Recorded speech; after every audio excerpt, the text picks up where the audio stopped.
कल एक निकाह पढ़ाया, उसमें गैर मुस्लिम भी आए थे, सब मुसाफा कर रहे थे। इतने अदब से वो लोग खड़कर मुझे देख रहे थे। मैं सोचा कि ये अदब अगर हमारे नौजवानों के अंदर आ गया, कोई गौस बन जाएगा, कोई खुतुब बन जाएगा।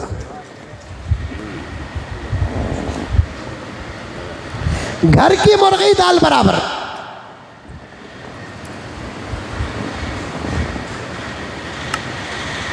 निकाह के बाद महबूब साहब नौजवान वगैर मुस्लिम इतने अदब से खड़े हुए और देख रहे। और हमारे पास तो प्यार है, मोहब्बत है, इंसानियत है, प्यारे आका के असबाक हैं। हैसियत सामने रखो, सुलूक वैसे करो। इंसानियत को अगर आप मौजू बनाएंगे, क्या हिंदू क्या मुसलमान, सबके साथ अच्छा सुलूक। बात अगर इस्लाम की आ गई, वो अलग हम अलग, हमारा तरीक़ा अलग, उनका तरीक़ा अलग। बात जब इंसानियत की आती है, इतना पावरफुल सबक जो हमारे नबी ने हमको दिया इंसानियत का, शायद कि सारी दुनिया के अंदर किसी और धर्म के अंदर हो। ये हमारा अल्हम्दुलिल्लाह दावा है। हमारे नबी ने साफ कहा है, भूखे को देखो, भूख को देखो, धर्म को मत देखो, लिबास को देखो, शर्म को देखो, हया को देखो, धर्म को मत देखो, मर्ज को देखो, मरीज को देखो, धर्म को मत देखो।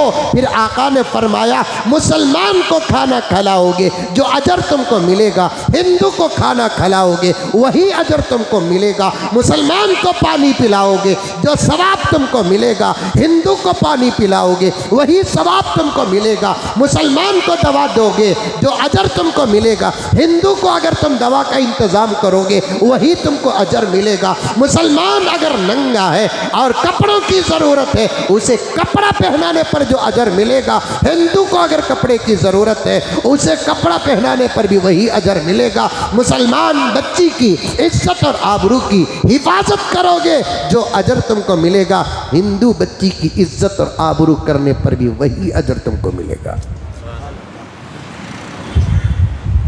ये सबक है इस्लाम का,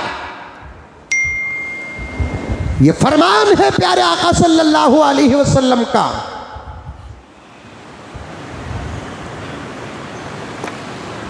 दो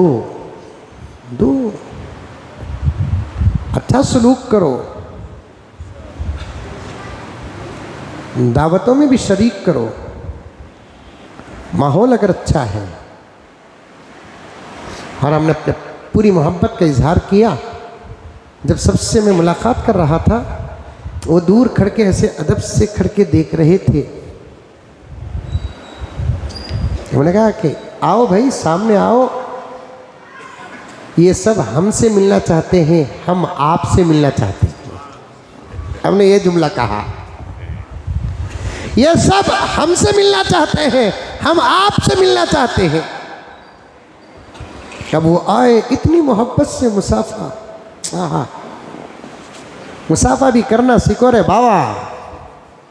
वो दो जो गैर मुस्लिम थे वो आकर दूर खड़े थे, मैंने उनको करीब बुलाया क्योंकि बयान करते वक्त मैंने देखा बड़े गौर से वो निकाह के उन्वान पर बयान सुन रहे थे। उसके बाद जब लोग आकर मुसाफा कर रहे थे, अब वो भी करीब थे, आने के बाद मिलने लगे। मैंने कहा कि आओ, क्यों दूर खड़े हो, करीब आओ साहब, ये सब हमसे मिलना चाहते हैं, हम आपसे मिलना चाहते हैं। उसके बाद मुसाफा करें, मुसाफा करने के बाद देखा देखी उन्होंने भी हाथ को बोसा दिया।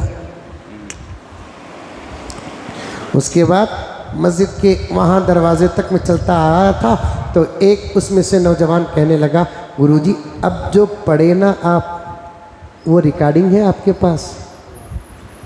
मैंने कहा कि क्यों गुरुजी? पता नहीं कि हमको बहुत ही अच्छा लगा, हम आप पढ़ रहे थे और हम सुन रहे थे, कमाल अल्लाह के कलाम का है, उसकी नकल कर रहा हूँ मैं। आप पढ़ रहे थे, हम सुन रहे थे, आप पढ़ने तक पता नहीं कि हम कहाँ थे। मैं वही सोचा, परवरदिगार आलम नबी के ग़ुलामों के ग़ुलामों के ग़ुलामों के ग़ुलामों के ग़ुलामों के ग़ुलामों के ग़ुलामों के ग़ुलामों के ग़ुलामों के ग़ुलामों के ग़ुलामों के ग़ुलामों के ग़ुलामों के ग़ुलामों के ग़ुलाम के पढ़ने पर ये मज़ा आता। क्या किस्मत ख़राब थी अबू जहल की, क्या किस्मत ख़राब थी अबू लहब की, उतबा व शैबा की, जिनके सामने तो वो कुरान पढ़ा जिस पर कुरान नाजिल हुआ, और दलीलों की ज़रूरत नहीं थी अबू जहल को, और दलीलों की ज़रूरत नहीं थी अबू लहब को, और दलीलों की ज़रूरत नहीं थी उतबा व शैबा को, और दलीलों की ज़रूरत नहीं थी मुश्रिकीन मक्का को, और दूसरे उस वक्त के मज़ाहिब के लोगों को। मेरे नबी की तिलावत ही दीन इस्लाम की मजबूत दलील थी। मेरे नबी की तिलावत ही मेरे नबी की नबूवत की दलील थी। मेरे नबी की तिलावत ही रिसालत की दलील थी। अल्लाह अकबर कबीरा। गर्क